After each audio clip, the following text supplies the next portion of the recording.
Pikudei go together. Usually go together. You usually get a double header. It depends how the calendar breaks up. So in a leap year, Purim falls on Shabbos. right, Then we split it up. right. So Rabbi Bridowitz. Yeah, see that? See that? There you go. I listen to my wife. I listen to the no one else. You got one too many over there, by the way. I think the way it works like this: in a leap year where there's an added month, then for sure we break it up. Almost all of them are broken up. In a year where Erev Pesach comes out on Shabbos, like this year, so then we're losing Shabbos. So then we break up some of these parshas are also broken up. Now I don't know if all of them, not all of them, but some. The strange one is that in America, you could sometimes have Chukas and Bullock read together, where you'll never get that in Israel. Chukas and Bullock in Israel never read together. And in America, depending on how the years come out, you can have Chukas, but once in a while we'll actually have a situation where we're lagging behind. In America is one Parsha behind Israel. Why would that be? Because they had a Shabbos. They had a Shabbos. The second day Yontif comes out on a Shabbos. So for us, it's a regular Shabbos laning. And then what happens? Then they got to catch up. I think that's when they do a Chukas Bullock thing. And that sometimes happens. It's a very strange, Anywhere on page 532. Page 532 of Pikudei. So it's going through the making of the utensils. So it says over here, if you look, it's about halfway down the page. Pick it up on Posuk Vav. Perek Lamed Tes Posuk Vav. Vayasu es avnei hashoham. They made the shoham stones. Musabos mich besot zahav. They're surrounded by gold, a gold setting. Page 532. Mifutachos pituchei chosam al shmos b'nei Yisrael. And they have the names of the Bnei Yisrael carved into them. Now these are the 2 stones that go on the shoulders of Aaron as opposed to the 12 stones that go on his chest. And then it says, Vayasam osam al kisos ha'ephod, put them on the shoulders of the ephod, avnei zikaron l'bnei Yisrael. Literally, stones of memorial for the Bnei Yisrael, kasher tziva Hashem es Moshe, as Hashem commanded Moshe. So, you have over here a very, very, the names of the tribes are written on the ephod. They're also written on each one of the individual stones. But here you have the Gemara says like this. The Gemara says that Yosef HaTzadik, you know the story of Yosef. That Yosef was Mrs. Potiphar was chasing him around, behaving like your average college girl, and she was maybe she wasn't quite as bad as a college girl, and she's chasing Yosef around, and at a certain point, the Torah says that Yosef went home. Vayovo abayso lasos belachto. The Torah says that Yosef went home to do his work. So there are 2 opinions in the Gemara. One opinion in the Gemara is that he had work to do in the house. The other opinion is that he was already in the throes of his Yetzer Hara, and he was actually going to go home and sit. And he knew that this was an opportunity, and he went back. And by the way, this sometimes happens. There's a very subtle Yetzer Hara that people sometimes suffer from, where I really don't want to do the Aveira, but I'm going to go play near the place of the Aveira, because somewhere deep down I do want to do the Aveira. So for example, I know that I'm really not going to do this, and I convince myself I'm not going to do it, but I'm going to go to a bar anyway. And then might happen to fall into the clutches of Aveira, even though I don't want to really, if you really wanted to avoid the Aveira, you wouldn't be anywhere near a bar. You'd be in a base medrash. They both start with a B, right? But you'd be in a base medrash. But sometimes a person puts himself in that position so that he can then get pulled a little further. I'm not going to take the step, it's kind of pressed, just to take the step and do a gross Aveira like that. But I'll put myself in a position which then makes me vulnerable, and then I get pulled into the Aveira. That happens. So Yosef goes home, and there's an opinion in the Gemara that Yosef was actually looking to do the Aveira. So what happened? What stopped him? Says the Gemara, she was home. Says the Gemara, Be'osa Shah, at that moment, I mean, Yosef had done everything humanly possible. He was under, and it was an agonizing test. He had done everything possible. Be'osa Shah basa diyukno shel aviv. His father's image appeared. V'nira salo b'chalon. His father's image appeared in the window. You know, sometimes in life, if you're going to do something wrong, and all of a sudden your dad walks into the room, you know, lighting up a joint, and your dad walks into the room. Well, nowadays, you know, dad probably would join you. Depending on where you are, you know, Dad will probably pat you on the back. Say, "That's my boy." But I actually had a guy here at Ohr Somayach. He said to his father, "Dad, I think you got a drinking problem." His father decked him, which means had a drinking problem. Yeah. No question about it. By us, a drinking problem. I told you. But I say, "Dad, we got a drinking problem." That meant Pepsi wasn't on sale at 99 cents a carton. You know, we got to go pay full price. So Yaakov's image appeared to Yosef in the window. I saw this, by the way. I used to play at the local JCC. Used to play ball. Only twice in all these. There was a rule: if you fought, you would get thrown out of the gym immediately. You're not allowed back in the gym at all. So only twice I saw fists go up at the JCC. Twice, and it was always the same thing. There was a guy who was like kind of energized and jumping around, and all of a sudden somebody says to him, "Hey, Mike, are you on speed?" "You shut up," you know. Now that means what?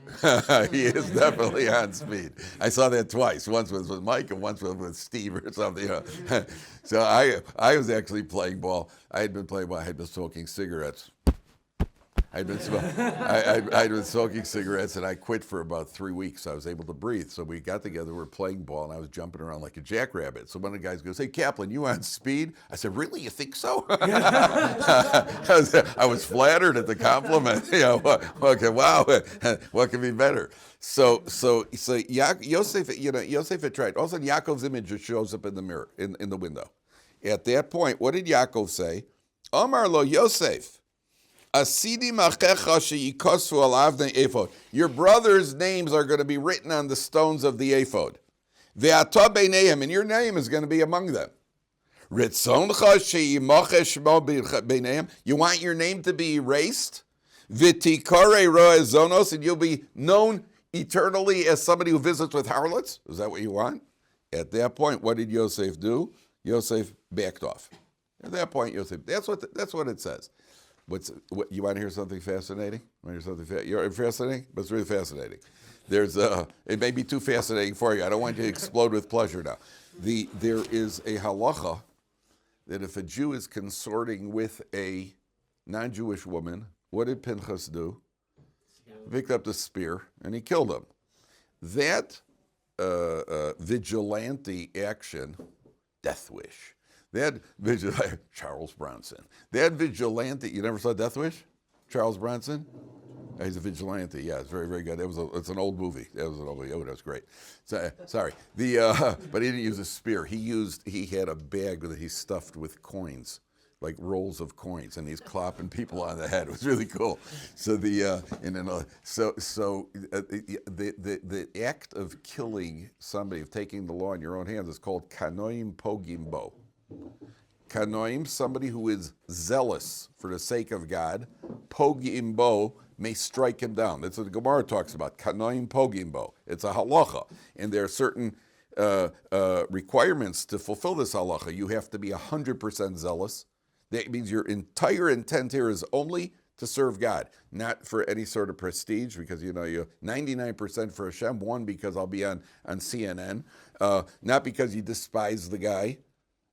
Not because any reason other than purely, which means we can't do it anymore. Only Pinchas could do it because only Pinchas was 100%. But there is a halacha kanoim pogimbo. Now, when does this take place? Only when a Jewish man is consorting with a non-Jewish woman. If it's a Jewish woman, not. Only a non-Jewish woman, then it's kanoim pogimbo. That's the halacha. Very rare. Nowadays it doesn't apply, otherwise we'd run out of spears. But the halacha does that. You cannot take the law. And I don't want any of you, read about you guys tomorrow in the papers that, you took the law into your own hand. That is kanoim pogimbo. Now, listen to this.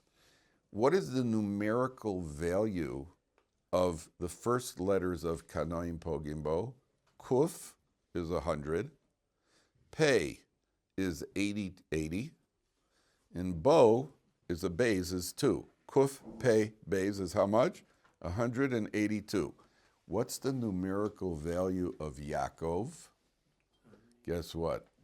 182. So it says he saw his father's image in the mirror, in the window, but what's he really saying? 182. What you're about to do with this non-Jewish woman is a Kanoim Pogim. How's that? Pretty cool. Pretty sharp, right, Yud? Right, that's pretty sharp. I told you, don't burst with pleasure now. But that's the, now, what's any of this got to do with the Parsha? So take a look what it says over here. Vayosem osam al kisvos ephod. He put him on the shoulders of the ephod.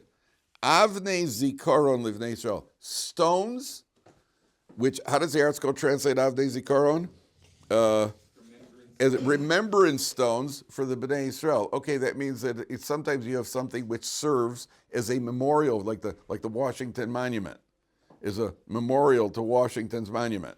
But it's a Washington, it's a serves a memorial to something else. Here, zikaron means a reminder.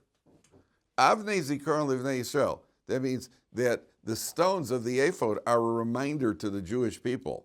When we learn about an ephod and hear about an ephod, it's a reminder that if we're ever in a Yosef type situation, or in it doesn't have to be as dramatic as a Yosef type situation, any sort of inappropriate situation, it could be with a pepperoni pizza, but it doesn't matter. In any situation where we may be doing something we shouldn't be doing, Avnei Zikaron is a reminder to the Jewish Bnei Israel who they are. Who are you? Who are you? Sometimes when you rebuke a child, sometimes the best way to rebuke a child is to say you don't say to a kid, you're bad. I'm not a psychologist. Sometimes a psychologist, you never say you're a bad boy. You don't want to cause a kid an emotional trauma. You can say he's a bad boy. Don't worry about it. He'll be fine. Right? He'll be fine. That's not going to throw him off the rails as much as decking him. But the what do you call it? That's not going to throw him. But what you really want to do is you really say to a kid, a boy like you doesn't do that. Then you build him up. A boy like you doesn't do that. That's what I used to say to my daughters. When you guys have teenager daughters, you should be blessed with teenage daughters. It's all part of the fun. The aging process increases rapidly when that happens. But when you have teenage daughters, there's all these, especially frum girls, always clothing issues. Daddy, is this tznius? Daddy, is this? Do you think this is tznius? And then when I was young and foolish, I would say, no. Yeah, Daddy, you got right. And then immediately it went from 0 to 60. So eventually I learned not to do that because they're going to yell at me. But what I would say to their daughters, once I got them to the point where they promised not to yell at me, they would ask me, Daddy, is this out for tznius? And I would say to them, are you going to yell at me if it's not the answer I want? No. Are you sure you're not going to yell at me? No. You won't yell at me no matter what I say? No. Okay. I think you can do better than that. So I haven't said it's not tznius. I just said you could do better than that. Now you decide what you want. Then I told my daughters, do whatever you want. Because I just said that because I can't stop them anyway. I said, listen, you're asking me, I'm telling you. So one time one of my daughters said to me, well, what's wrong with it? So I said, look, I can't elaborate on what's wrong with it. I can only tell you, I know black is black and I know white is white. This is black, white is white. I see what I see. Don't ask me. You want to know? Go talk to women about what's right. It's not right. That's all. And you could do better than that. That's all. Then you let them make their own decision. But that's what. So here it's Avnei Zikaron Livnei. So it's a reminder who we are. I heard once about this guy. He was a burglar. He was a burglar. He used to steal. By the way, did you read about this burglar? This guy. There was a burglary, and this guy swallowed 4 rings worth from where did he steal it from? What's the fancy jewelry shop? He what's it called? Tiffany. He swallowed 4 rings worth about $770,000. The cops, apparently they got it, and then eventually they took him to the hospital and recovered 2 of the rings, and then they got him, and then they recovered all the property. But he had swallowed it because the cops were coming. You guys figured, that's, he can't arrest me for what he arrested me for. I'm not in possession of what he goes. But they did. So burglary could be a good parnasa. Now, this guy, but you got to know how to do it properly. There was a guy who was a burglar. He used to break into jewelry shops, and then one day he became a Baal Tshuva, and completely from, the black hat, jacket, the whole thing. And he was learning in Kolo, and things got tight. Things got really tight. And he didn't know what to do, and all of a sudden he feels his Yetzer Hara. And he goes, okay, I got no choice. So he heads downtown over to some some fancy jewelry shop. And, he's got all the tools, and he's got all the, he knows all the tricks of the trade. And he's standing there by the window of this jewelry shop. And as he approaches the shop window from the outside, he sees a reflection of himself. And all of a sudden he's looking at, he said, what is this frum guy doing trying to break into steal jewelry for? And sometimes in life, it's just an important idea that we should know who we are. Just know who you are. That's all it takes. There's a expression, the Torah says, Hocheach tochiach es amisecha. You must rebuke your fellow man. Some people, it's their favorite mitzvah. Oh, good, rebuke. Tefillin, not so much, but rebuke, yeah. That's my favorite. Rebuking and chont. So what do you call it? This I'll tell you a terrible story. You'll love it. There was a school graduation, like 8th graders, and you had the 8th graders. These are all 8th graders. So the principal calls the first kid up at the graduation. He calls the first kid. He says, Shmuley, why don't you tell everybody, hundreds of parents in the audience, Shmuley, tell everybody, what's a mitzvah in your home that everybody is concerned with and you do to the fullest? So Shmuley goes, tzitzis. Tzitzis is our mitzvah. Everybody starts, wow, that's beautiful. Yeah, we tie tzitzis, we make tzitzis, well, tzitzis. Calls up the next guy, says, what's your family mitzvah? He says, tzedakah. We give a lot of tzedakah. We have pushkas. And everybody, wow, tzedakah. And he calls the third guy. He says, Beryl, what's the favorite mitzvah in your family that everybody does with a lot of energy? And he goes, eating cholent. like that. And his parents so finally, the principal calls him over afterwards. He says, Beryl, why did you say that? He goes, like, kid says, well, I don't know, what do you want from me? That's what you asked me. And I told you. He said, why did you say that, though? He says, listen, we get to the Shabbos table, and, my father, he makes Kiddush, and he sings Miros. But then the chalt comes out, and he's gone. I mean, he is just in the chalt, that is the mitzvah. That's the mitzvah. So you have to could you imagine those parents? So the Torah says you have to know who you are. Hocheach tochiach. Rebuke, the word hocheach, tochiach, comes from the Hebrew word nochach. There's a pasuk. Shifchi kamayim libech, pour out your heart like water. Nochach pnei Hashem, in front of God. Pour out your heart in front of God. The ultimate rebuke is taking a person and putting him in front of himself. This is who you are. Rebuke conjures up an image of, somebody getting in your face, pointing a finger at you and hollering at you. That's not rebuke. That's not rebuke. That's wasted. Rebuke is taking a person and putting a person in front. This is not you. You can be expected to do something else. That's the ultimate rebuke in life. You have to know how to do it, when to do it, and if ever to do it. But that's what the Torah is saying. Okay. The next thing is take a look at Pasuk Chaf Hey. And this is this really needs an answer over here. So on page 534, 534, about 10 lines on the top. Vayas es me'il ha'ephod. Moshe Rabbeinu made the me'il, the tunic. Is that how he translates it? Tunic? Yeah. The robe, tunic. Vayas es me'il ha'ephod. This is what the Kohen wore. Ma'aseh orei kilul techeles. Woven, it was all of techeles. Ufiha me'il besocho kefi sachra. It was folded inwards at the top with the opening. Safa lefiv saviv lo yikaretz. You have a rim around it. It is not open down the front. Now watch this. Pasuk Chav Daled. Vayas al shulei ha'me'il, on the rim of the robe, all the way at the bottom. What's it called? The bottom of the hem.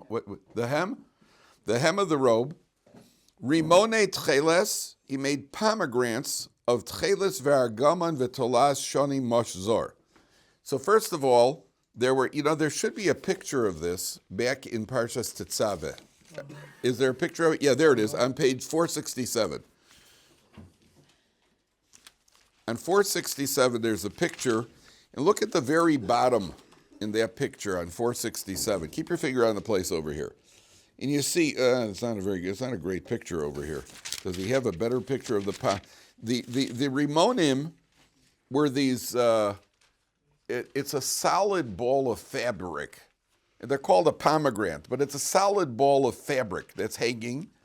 And then, look at the back where we are, the next pasuk Chafei, Vayase pamone zahav torim. Then he made bells of pure gold. There's a better picture. What page?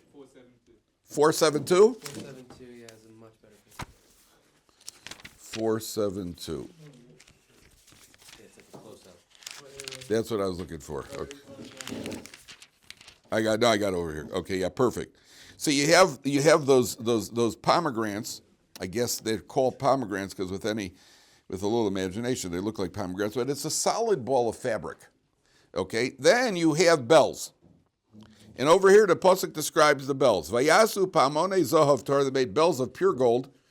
Vayitnu esa pamonim b'sochar rimonim. They put the bells between the pomegranates. Al shule ama'il saviv b'sochar rimonim.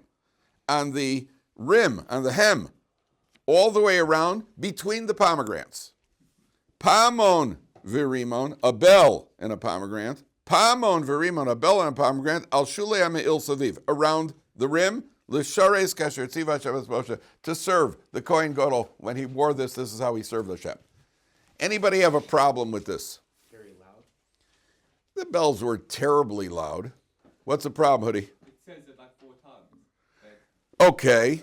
It's talking about the structure. Okay, what else? Something logical. Something logical. I mean, not that wasn't logical, but there's a logical problem, very logical problem here. It'd be heavy. Not terribly heavy. Little bells, little bells on the. What do you say, Lenny? I mean, it's like a distraction or like too much of like it's not necessary. Like, what's the point of having it on? No, it is very necessary. One of the things we learned is that he wore this. It made a ringing sound before he entered the Kodesh, and we learned from there that a person should knock on a door before he enters a room. Remember we spoke about that? That's one of the things. It's a sound you make before you're coming in. You're going into a holy place. You make a sound before you're going in. Something else, a Gemara type question. What do you say, Benny? It seems from the picture that the pomegranates were upside down. No. I don't know.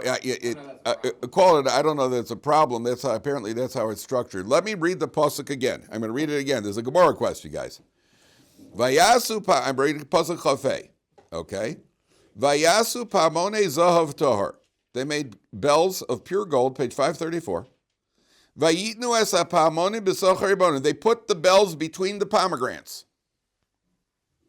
And then the next pasuk says, Pamon virimon. A bell and a pomegranate, al shuleim and around the bottom, around the hem.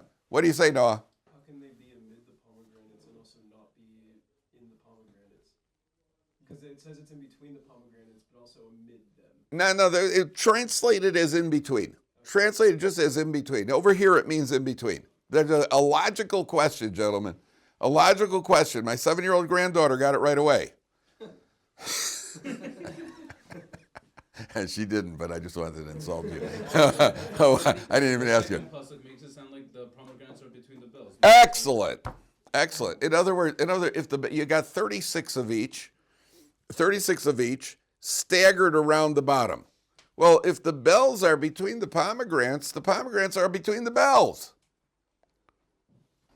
They're no less between the bells than the bells are between the pomegranates. So why does the Torah emphasize the bells are between the pasuk Chaf Dalet says? It says in pasuk Chaf Hey, Vayitznu es hapamonim b'sochar rimonim. They put the bells between the pomegranates. Yeah, but by the same token, you put the pomegranates between the bells. Why is it emphasizing that? So the answer is that the entire me'il, the me'il that the Kohen Gadol wore, each one of his garments was an atonement for various averas. The me'il was an atonement for Lashon Hara. And that's why if you look at the wording of the me'il, even in Pasuk as far back as Pasuk 23. Upi ha-me'il, the opening of the me'il. What's the pi? The mouth of the me'il. It already alludes to the mouth. And then it says, Bisocho kifisacha, it should be contained. The mouth should be contained. Safa lefiv saviv, there should be a rim around his mouth of the opening. Again, contained. Lo yikareya, it shouldn't be open down the front, but lo yikareya means it should be ripped. Ripped down the front means control your mouth. Some people's mouths are an inverted vacuum cleaner. It just blows out whatever garbage comes to mind. I was once on a bus. In Israel. I get on the bus, and there are a couple of these Israeli teenage girls, like a group of 3-4 teenage girls sitting in the back of the bus. And one of these girls is going, and she is stuck on automatic. I mean, she's just going like one of those mechanical jaws. And she's going and going with a screechy voice, and it's driving me nuts. And I'm at the point of going out of my mind. And all of a sudden she said without me saying, she said, almost read my mind. She says to her friends in Hebrew, wow, boy, I talk a lot. Hashem Yishmor, Hashem Yishmor. She goes, wow, Hashem Yishmor. That's Yikareh down. So what the Torah is teaching you over here is, number one, the golden bells means what you do say should be gold. Your speech should be gold. That's number one. Number two, for every 2 silences, every 1 speech, which is the noise the bells make, be surrounded by 2 silences, which are the pomegranates. That's why the bells are emphasized as being between the pomegranates, not the pomegranates between the bells. The bells are emphasized between the pomegranates. And so we have to talk. A, what we say should be golden, like the bells. And the acid test in life is when you speak to somebody, did they just walk away from you happier? Or are they happy to walk away from you? That's the test in life.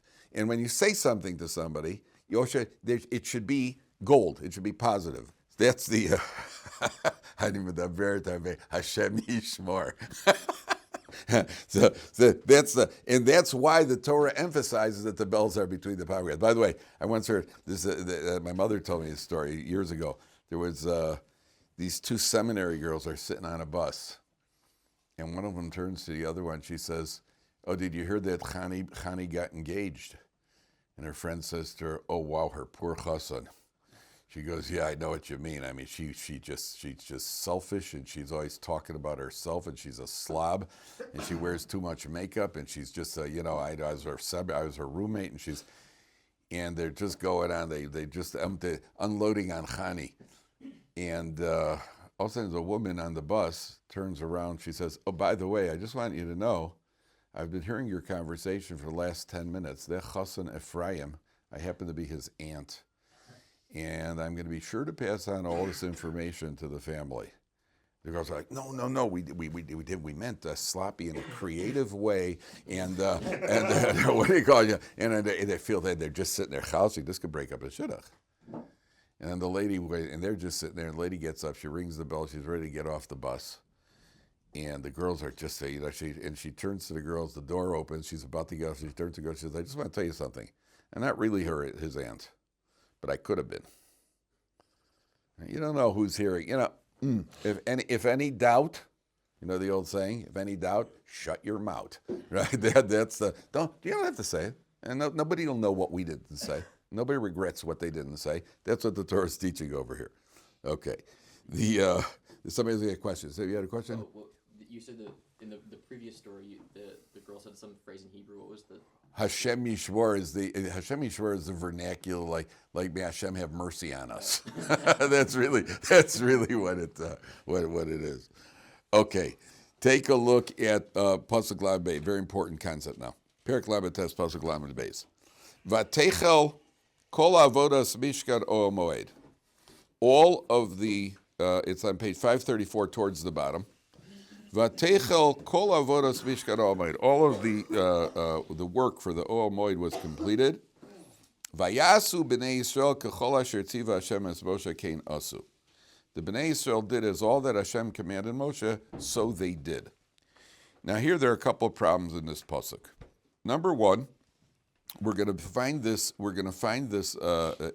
This is repeated that they did as Hashem commanded Moshe, and we're going to see later on why it repeats it twice. But over here, there's a very important concept. You put in a mezuzah on your door. Why? Protection. Oh, that is probably what 9 out of 10 people surveyed would say. That's not why we put a mezuzah on our door. We do not put a mezuzah on our door for protection. We put our mezuzah on our door because Hashem says so. it's a mitzvah. It happens to be that it's a mitzvah that affords protection. But we're not putting up the mezuzah because of the protection. We're not blowing shofar. You know, people ask every year, what should you be thinking about when you hear the shofar? What should you be thinking about? Think about the slaughtering the Akedah of Yitzchak, and think about the 10 commandments which were given at Har Sinai, and there was a shofar blowing. There's a lot of things to think about. What should you be thinking about when the shofar is blowing? First thought is, I am fulfilling a Torah command of hearing the shofar. That's the first thing. Always remember there's the priority, what we call the ikar, and then there's the tafel. A mezuzah happens to afford protection. A mezuzah is something that protects us. That's what the mitzvah is misugul for. Certain mitzvahs, honoring your parents, can lengthen your life. That's not why we honor our parents. We honor our parents because the Torah says you got to honor your parents. Here, why were they building a Mishkan? What did we say? Why were they building a Mishkan? An atonement for the golden calf. The golden calf. What could be a worse avera than that? And no worse avera in history than the golden calf. My goodness. Yet why are they building the Mishkan? Kasher tziva akechol asher tziva Hashem es Moshe kenasu. They did it because Hashem told Moshe that's what they have to do. We're doing it because Hashem said to build a Mishkan. This is extremely important. It's extremely important that we should know this when we're doing mitzvahs. I heard about a rabbi, he passes this poor guy on the street, some vagrant on the street for tzedakah. So he stops and he gives him the tzedakah. And he starts walking away, and he comes back and he gave him tzedakah a second time. So somebody saw this Rav, and he said, why did you do that? He said, I'll tell you. The first time I gave him the tzedakah, my heart broke for the guy. I just felt bad for the guy. And I started walking away. I gave him the tzedakah. I started waiting, and I realized, then I came back, I gave him the tzedakah. It's a mitzvah to give tzedakah. It's a mitzvah. That means yes, we have to feel the emotion. Yes, there's the protection. Yes, it's all correct. But at the end of the day, why we're doing what we're doing is kasher tziva Hashem es Moshe, as Hashem commanded Moshe. And that's what we're going to find over and over here that Hashem commanded Moshe. Now, if you take a look at, do we have, one more point. One more point. Then I have to call a cab. I have to go early. Vatechal kol avodas mishkan ha'amoed. Again, vayasu b'nei Yisrael kechol asher tziva Hashem es Moshe kein asu. So here the Mefarshim say there's a concept of ha'osek b'mitzvah poter mina mitzvah. Have you ever heard that idea? What does that mean? Ha'osek b'mitzvah poter mina mitzvah. If you're involved in one mitzvah, you're exempt from doing another mitzvah. Somebody who's taking care of somebody who's not well is exempt from eating in the sukkah. He's taking care of a poor person. Somebody who's doing one mitzvah is exempt from doing another mitzvah. Ha'osek b'mitzvah poter mina mitzvah. A woman who's taking care of her children is exempt from davening. Do you know they say the Chafetz Chaim, all the years that the children were young, he exempted his wife from the obligation of davening? She's involved with a mitzvah. Kids are a mitzvah. If somebody's involved in a mitzvah, you are exempt from doing another mitzvah. You don't stop this mitzvah to do another mitzvah. You're osek b'mitzvah, poter mina mitzvah. While they were building the Mishkan, they were exempt from the other mitzvahs. Not the prohibitions, by the way. Prohibitions are always forbidden. We're talking about positive commands. But ha'osek b'mitzvah, you're doing one mitzvah, so you're exempt from the other mitzvahs. There are many people, though, if they donate money or help build a shul or build a mikveh, they're very self-satisfied with it. I don't do tefillin. I built a whole yeshiva. I don't have to do tefillin. I don't have to daven 3 times a day because I do my mitzvahs. No, the Jewish people that vayasu b'nei Yisrael kechol asher tziva Hashem es Moshe kein asu. They went right back to doing the mitzvahs that they have to do. That means all the mitzvahs that they were incumbent on them, which they're exempt from, because they're building the Mishkan. They didn't say, okay, we built the Mishkan, we're national heroes now. Now we don't. Now we're free. Now it's Bein Zmanim. No. Now they went back to doing all the mitzvahs. Okay, we'll continue tomorrow with the,